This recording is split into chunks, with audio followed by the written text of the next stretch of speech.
Welcome to the weekly news roundup on TTV. I'm your host, Najah Taha.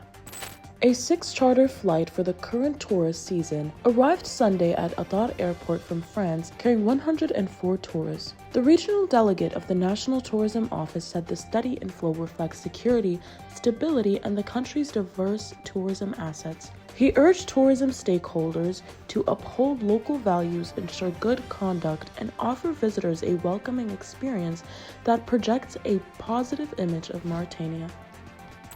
Prime Minister Mukhtar Walid said corruption undermines the foundations of the state, stressing that politics, justice, and human rights cannot exist where corruption prevails. He affirmed the president's commitment to fighting corruption, acknowledged systemic challenges, and noted reforms to oversight bodies. Jay cited dismissals of officials over corruption cases, rejected exaggerated figures attributed to audit reports, and reiterated the government's firm resolve to combat corruption. Prime Minister Mukhtar Walid said earlier dialogue attempts failed, while recent elections saw broad political consensus. He stressed that dialogue serves national, not personal interests, and should be inclusive and mature. On the human rights legacy file, he called for a realistic, non-politicized approach, noting prior efforts fell short. He said the process remains open, figures circulated are inaccurate, and the state is committed to sincere national solutions. UN Secretary-General for Africa Martha Ama Akyapobi raised Mauritania's conflict prevention and peacebuilding efforts as a model for proactive security. Speaking in New York during talks with the Minister of Economy, discussions focused on national and regional prevention initiatives and strengthening the UN-Mauritania partnership. She called for broader international support to national priorities and commended Mauritania's role in promoting stability.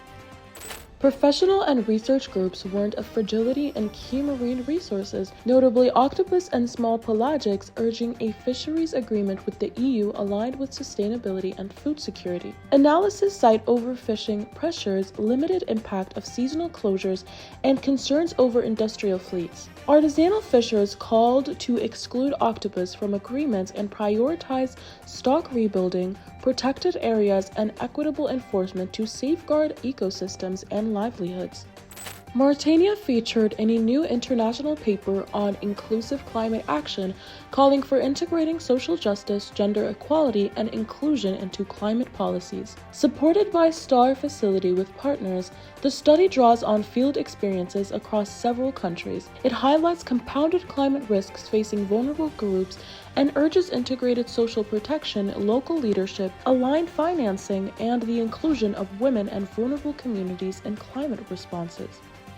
President Mohammed Wuld Sheikh Al Ghazwani said Mauritania's fisheries sector faces structural challenges despite vast potential, citing weak national fleets and limited port infrastructure.